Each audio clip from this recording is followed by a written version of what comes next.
बिस्मिल्लाहिर्रहमानिर्रहीम। तमाम स्टूडेंट, जैसे कि 18.1 को हम आपसे पहले डिस्कस कर चुके हैं, यानी कि आपकी खिदमत में हमने मुकम्मल कर दी हुई है और प्लेलिस्ट में मौजूद है। और 17 चैप्टर में भी इंतहाई इम्पोर्टेंट क्वेश्चन जो कि 40 ईयर की हिस्ट्री में आपके पेपर में आते हैं, हमने वही आपसे डिस्कस किए हैं। तो तमाम वो स्टूडेंट जो चाहते हैं कि आपको ऐसा पढ़ाया जाए जो कि आपके एग्ज़ाम में कंफर्म आए।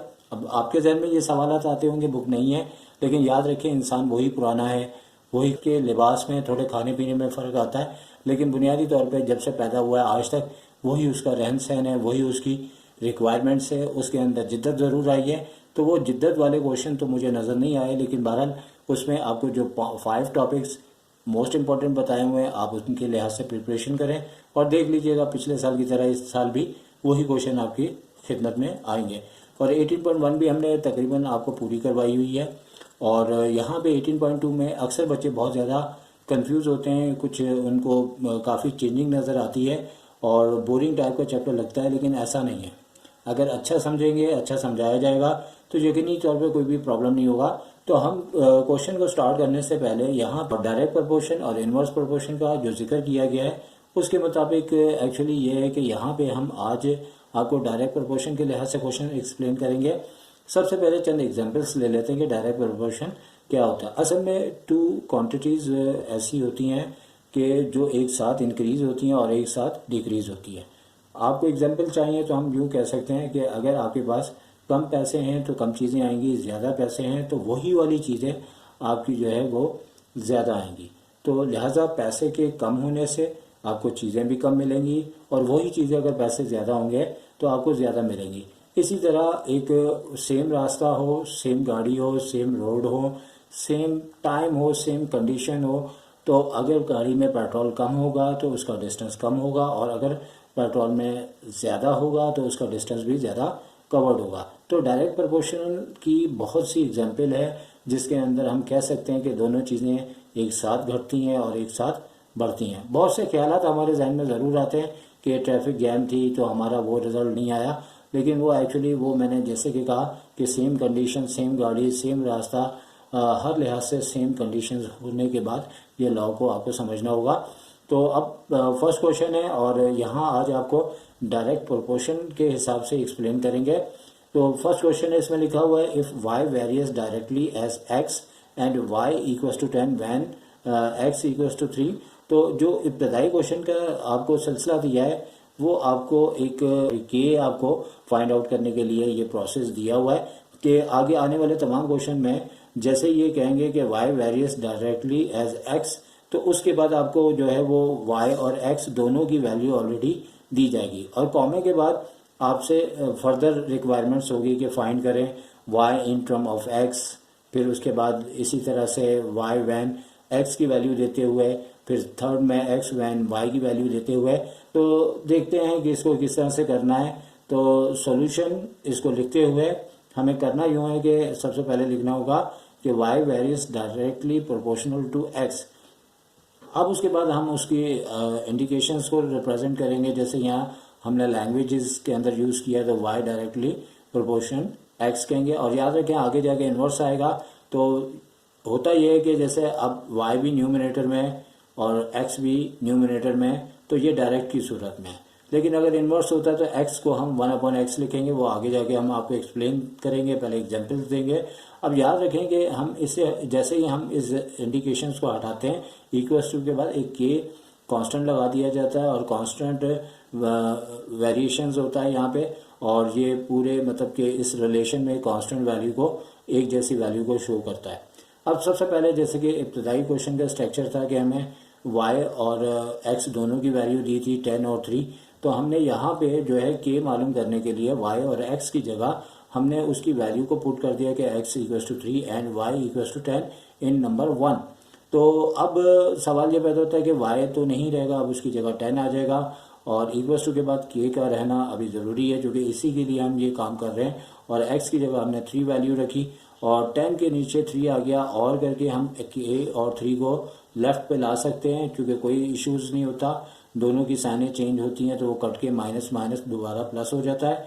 तो लिहाजा के आ चुका है। आप चुके हमारे पास जो स्टेटमेंट है नंबर 1 उसी के अंदर हमने अब के की जगह उसकी वैल्यू 10/3 रखी है और हमारे पास एक फर्स्ट कंडीशन आ चुकी हुई है जो कि फर्स्ट स्टेटमेंट में थी। अब फर्दर हमें नंबर 2 के लिहाज से चलना है और वहाँ पे x की वैल्यू दी है और y फाइंड करना है। तो यकीनन जिसे हमने ये हमारी कंडीशंस आई है हमने इसको कैपिटल A का नाम दिया हुआ है और इसी को हमने अप्लाई करना है, इसी के मुताबिक चलना है और चलते हुए इस तरह से करना है कि हमने ये पुट करनी है। जैसे कि सेकंड हमारा y फाइंड करना है, एक तरह से x की यहाँ पे y फाइंड करना है, x की वैल्यू दी हुई है तो x की जो वैल्यू है वो 6 दी हुई है और हमने नंबर 1 में पुट कर दिया है और ये यहाँ पर रिप्रेजेंट हो रहा है पार्ट नंबर 2 है और उसका सोल्यूशन है। और जैसे ही हमने a यहाँ पे इसलिए इसका नाम रखा है कि इसको बार बार पुकारना पड़ेगा।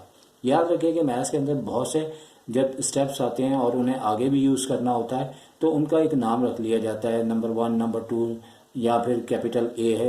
यकीनी तौर पे आप भी जब 3 भाई होते हैं तो आपके नाम क्यों रखे जाते हैं? इसलिए कि जिसको पुकारा जाए उसका नाम लिया जाए।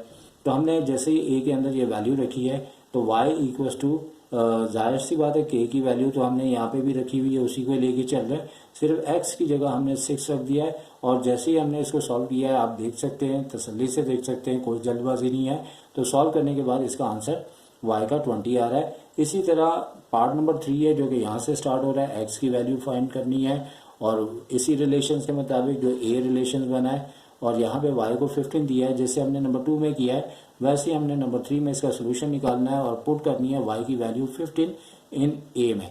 तो a हम यहाँ से उठाएंगे और इस बार हमने x के बजाय y की जगह जो है 15 को रख दिया और हस्बे मामूल k तो आ चुका है फर्स्ट स्टेटमेंट में और x ऐसे ही रहेगा। अब 3 15 से मल्टीप्लाई होगा। ये और का लफ्ज़ इस्तेमाल करने से ये होता है कि राइट को लेफ्ट पे और लेफ्ट को राइट पे आप कर सकते हैं और इसके बाद कटिंग करने के बाद x की वैल्यू 9/2 आ चुकी है।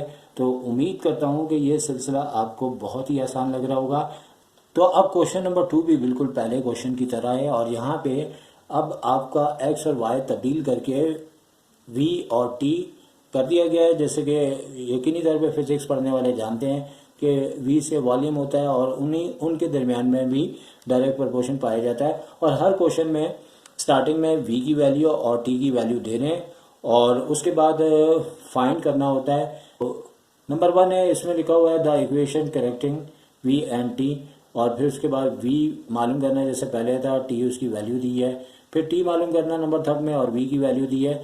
इसके बाद बिल्कुल अब हम ज़रा उसी तरह से हमें करना है कि v इज़ वेरियस पहले लिख दीजिएगा डायरेक्टली प्रोपोर्शनल टू t और पहले की तरह हमने वही प्रोसेस करते हुए आपने कांस्टेंट को इक्वल टू लगा के k लगाया और इसे नंबर 1 कह दिया। अब हमने k को फाइंड आउट करना है और v और t हमें यहाँ पे वैल्यू दी हुई है और हमने वैल्यू रखने के बाद हमने k की वैल्यू निकालने में कामयाब हैं और 5/18 8 आ रहा है और फिर उसके बाद हमने ये वैल्यूज़ को जो है नंबर 1 में पुट करना है और पुट करने के बाद k अब k नहीं रहेगा, उसकी जगह उसकी वैल्यू आ जाएगी और इस प्रोसेस को हम a का नाम दे देंगे।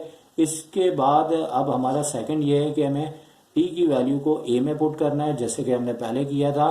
बिल्कुल वही तरीका कार है कि हमने जैसे ही t की जगह उसकी वैल्यू 30 रखी तो v हमारे पास 75/4 आ चुका है और फिर उसके बाद हमने पुट करना है आपका नंबर 3 के अंदर आपने v की वैल्यू को रखना है और a के अंदर रखेंगे और यहाँ पे इस बार v की जगह 10 रखते हुए t को हमने जैसे फाइंड आउट किया यकीनी तौर पे जो राइट हैंड साइड पे अगर डिवाइड हो रहा है तो 10 से मल्टीप्लाई हो जाएगा और जो मल्टीप्लाई हो रहा है वो डिवाइड हो जाएगा और डिवाइड होने के बाद इसका आंसर 16 आ रहा है जो आप देख सकते हैं।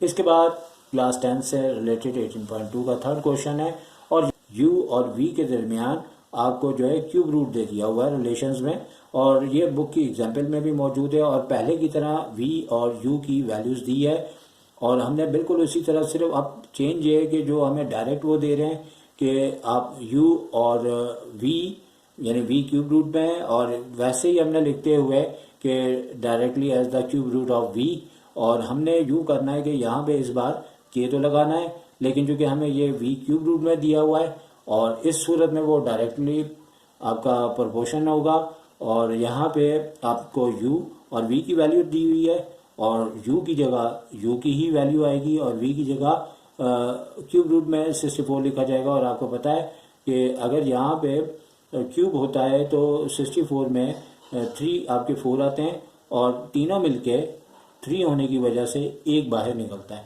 बहुत से बच्चों को ये बात पता नहीं होती, वो स्क्वायर रूट में कहते हैं पेयर बनता है, और यहाँ तक ही उनका नॉलेज महदूद रहता है।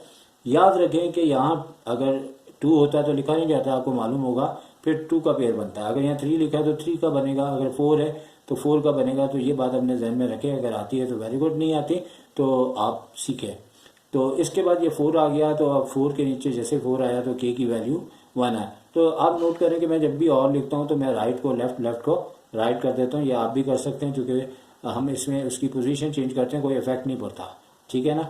अच्छा, इसके बाद k की जैसी वैल्यू आती है तो अब तक आपने ये सीखा है कि हमारी जो फर्स्ट हमारी पोजीशन होती है, फर्स्ट रिलेशन कह लें, तो उसमें हम जो k है उसको k नहीं, उसकी वैल्यू को लिखते हैं 1। और फौरी तौर पे चूँकि 1 तो नज़र नहीं आएगा, वो तो यूनिटी है, वो तो जिससे भी मल्टीप्लाई होता है वो आपका दूसरे का दिल रखता है। देखो 1 हम यूनिटी को कहते हैं, और यूनिटी अगर देखा जाए तो इत्तेहाद भी होता है। तो 1 में तो इत्तेहाद नज़र भी आ रहा है, हमें यूनिटी नज़र आ रही है। वो a से मल्टीप्लाई होता है तो a आ जाता है, 2 1 जा 2 होता है तो 2 आ जाता है, 5 1 जा 5 होता है तो 5 आ जाता है। तो इसमें यूनिटी कैसे नज़र आ रही है कि फर्स्ट करें 1 जो है वो दूसरों का ख्याल रख रहा है। 5 1 जा 5 है, 5 आ रहा है, 1 का आ जा रहा है, 1 चले जाता है। जैसे फॉर एग्जांपल एक जगह आपने बैठना है, लेकिन 1 एक ऐसा यूनिटी वाला पर्सन है कि वो उसको बिठा देता है। वही अगर हम 2 को 3 से मल्टीप्लाई करेंगे तो 2 3 जा क्या आएगा 6, ना तो 2 आ रहा है ना 6 आ रहा है। इसका मतलब है एक सीट पे बैठने पे 2 और 3 आपस में झगड़ पड़े, लेकिन ना 2 बैठा ना 3 बैठा, वहाँ कोई और ही बैठा। तो आप समझे मैथ्स के अंदर भी 1 जो है एक यूनिटी, एक मोहब्बत, एक प्यार की बात है। और 0 को तो आप एटम बम भी कह सकते हैं, क्योंकि 0 से तो जो भी मल्टीप्लाई होता है वो 0 हो जाता है। 5 इंटू 0 0, कोई भी नंबर अगर 0 से मल्टीप्लाई करते हैं तो वो 0 आता है। तो मैं तो अपने बच्चों को कहता हूँ 1 आपकी यूनिटी है, 0 आपका बिल्कुल एटम बम की मानंद है। जो भी उससे मल्टीप्लाई होता है तो वो बस उसी के नज़र हो जाता है। अच्छा, तो अब यहाँ पे रिलेशन a आ गया। अब v की वैल्यू 216 है, जो कि नंबर 1 में a में हमने पुट करनी है। और जैसे हमने 216 को पुट किया, पहले की तरह हमने 6 को 3 टाइम लिखा, और फिर 3 का पेयर बन के मतलब एक 6 बाहर आ गया, u की वैल्यू आ गई। जो कि अब नेक्स्ट में ये है कि जो आप पार्ट वाइज नहीं कर रहे, एक ही क्वेश्चन में सारी बातें कर रहे हैं। अब आपको u उन्होंने 5 दिया और v वो पूछना चाह रहे हैं, तो अब u की वैल्यू 5 हमने a में रखी है। तो जैसे हमने रखी है तो यहाँ पे चूँकि v जो है वो क्यूब रूट में आ रहा है, तो हमें तो v का आंसर चाहिए। तो हम जो है इसकी आप taking cube on both side करेंगे। जैसे ही हम taking cube on both side करेंगे तो हमारे पास 5 का क्यूब होते हुए 125 हो जाएगा, और इसका इंडेक्स 3 से कैंसिल हो जाएगा। अब उसके बाद नंबर 4 क्वेश्चन आता है, और यकीनी तौर पे सारे एक जैसे ही हैं। एफ यानी फोर्स ही होता है, इसमें varies directly as M cube में दे दिया हुआ है, ठीक है ना। यानी कि अगर 1 फोर्स है तो आप एम का क्यूब करेंगे तो वो दोनों एक जैसे हो जाएंगे, इक्वल हो जाएंगे। अब यहाँ पे जो है एफ की भी वैल्यू दी हुई है, और हमें जो है वो आपको जो है एफ की और एम दोनों की वैल्यूज़ दी हुई है। तो पहले तो के मालूम करने के लिए ये दोनों हमेशा दिए जाते हैं। अब तक के 4 क्वेश्चन में वाज़ेह हो चुका है कि के लिए आपको एफ और एम या जो भी 2 वैल्यूज़ दी जाती हैं वो उसकी वैल्यू भी दी जाती है, उसके रिलेशन के साथ हम जैसे उसकी वैल्यू रखते हैं तो हमारे पास जो है वो के की वैल्यू आ जाती है। जैसे यहाँ पे के काफ़ी प्रोसेस के बाद आया है, लेकिन यहाँ पे अगर आपको एफ की पावर 1 और एम की पावर 3 दे रहे हैं तो हम 3 ले लेंगे, कोई इसमें टेंशन नहीं है। 5 दे रहे हैं तो 5 ले लेंगे, कोई उनसे नाराज़गी नहीं करनी है आपने। फिर उसके बाद 81 इक्वल टू के और 3 का क्यूब करेंगे, चूँकि एम क्यूब है तो 27 है, और जैसे हमने कैंसिल किया तो के की वैल्यू 3 आ चुकी है। अब नंबर 1 में हम के की जगह 3 रखेंगे तो F equal to 3 M cube है, और ए रिलेशन है। और बड़ी खूबसूरती के साथ जैसे एफ फाइंड करना है, एम को उन्होंने 5 दिया है तो हमने ए में वैल्यू रखते हुए एफ हमारे पास यानी 5 का क्यूब करते हुए 125 और 3 से मल्टीप्लाई करते हुए 375 है। तो ये 4 क्वेश्चन चूँकि डायरेक्ट प्रोपोर्शन से ताल्लुक़ थे तो हमने इसीलिए ये वीडियो डायरेक्ट प्रोपोर्शन के लिहाज से की है। इंशाल्लाह आगे इन्वर्स प्रोपोर्शन है, वो भी वीडियो आपको मिल जाएगी। इसी बात के साथ इजाज़त चाहेंगे। अल्लाह हाफ़िज़।